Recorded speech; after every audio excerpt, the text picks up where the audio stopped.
খোকা, আজ এক মুঠো ভাত বেশি দিতে হলে কত বিরক্ত হোস তুই আর বৌমা। ওষুধ আনতে বললে কত কথা শুনিয়ে দিস, একটু আমার সঙ্গে কথা বলতে বললে তোর হাতের সময় নেই।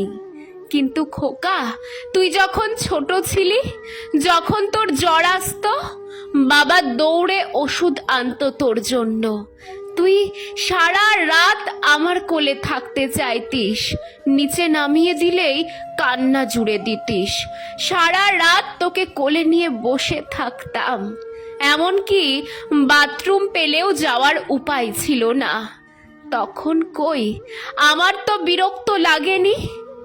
আমার বয়স হয়েছে, চোখেও ঠিকঠাক দেখি না, তাই চেয়েও নিজেকে খুব একটা পরিষ্কার রাখতে পারি না। তাই তোর নাকি আমার কাছে আসতে ঘেন্না লাগে। কিন্তু খোকা, আমার মনে আছে তুই যখন বিছানায় পেচ্ছাপ করে দিতিস, আমি তখন তোকে শুকনোতে শুইয়ে নিজে ভেজাতে শুয়ে থাকতাম, যাতে তোর কোনো কষ্ট না হয়। কই তখন তো আমার ঘেন্না লাগেনি।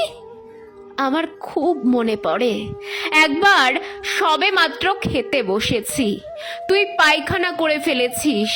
আমি খাওয়া ছেড়ে তোকে সঙ্গে সঙ্গে পরিষ্কার করেছি, যাতে তোর কোনো কষ্ট না হয়। কই তখন তো আমার ঘেন্না লাগেনি। কিন্তু সময়ের পরিবর্তনে আমার সব কিছুই আজ তোর ঘেন্না লাগে, বিরক্ত লাগে। কেন রে বাবা, বলতে পারিস? এত কথা শুনে বৃদ্ধার ছেলে সমরেশ বাবুর উত্তর হলো, এরকম কাজ সব মা করে থাকে, মা করবে না তো কে করবে? নিজের সন্তানের জন্য সব মা এটা করে থাকে, এ আবার নতুন কি? তাই নাকি খোকা? তাহলে বল, সন্তানের কি করণীয় বৃদ্ধ মা বাবার প্রতি? তখন সমরেশ বাবু বলেন, কেন, তোমাকে তো আমি ভালোই রেখেছি, ঘর থেকে বের তো করে দেইনি। কত ছেলে মেয়েকে দেখেছি মা বাবাকে বৃদ্ধাশ্রমে রেখে দেয়, রাস্তায় ফেলে দেয়, আমি তো সেটা করিনি। তখন বৃদ্ধা হাসতে হাসতে বলেন, আমাকে বৃদ্ধাশ্রমে পাঠিয়ে দিলে বা রাস্তায় ফেলে দিলে মাস গেলে বাবার পেনশনের টাকা কি করে পাবে তুমি? মায়ের মুখে এমন কথা শুনে সমরেশ বাবু খানিকটা ঘাবড়ে যান।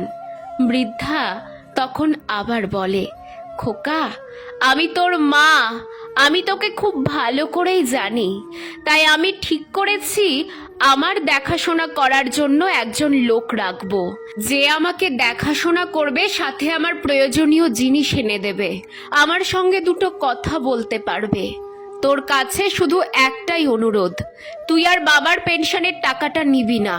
ওই টাকা দিয়েই আমি আমার দেখাশোনা করার জন্য একজন লোক রাখবো। সমরেশ বাবু এবার খানিকটা নরম সুরে বলল, দেখো মা, বাবার পেনশনের টাকায় আমার সংসার অনেকটাই চলে, তুমি আমাকে সেই টাকা না দিলে আমার খুব কষ্ট হবে মা। আমি তোমার বৌমাকে বলবো আজ থেকে তোমার ভালো দেখাশোনা করতে, আর এবার থেকে তোমার কখন কি লাগবে আমাকে বলবে, আমি তোমাকে টাইমে এনে দেব। ছেলের মুখে এমন কথা শুনে মাও রাজি হয়ে যায়। আসলে মা তো সন্তানের কষ্ট কোনোদিনই দেখতে পারেন না, তাই সন্তানের এই মিষ্টি মিষ্টি কথায় বৃদ্ধা ভুলে গেছেন সব কিছু। আজ বৃদ্ধা বিছানাতে, পরিস্থিতি খুবই খারাপ। ছেলে ভুলে গেছে মাকে দেওয়া কথাগুলো, তবুও মা বিছানায় শুয়ে শুয়ে ঠাকুরের কাছে প্রার্থনা করছে তার সন্তান যেন খুব ভালো থাকে, কোনো কষ্ট না হয় তার সন্তানের। আসলে মা তো মাই হয়, আজও মায়ের কোনো বিকল্প খুঁজে পাওয়া যায়নি এ পৃথিবীতে।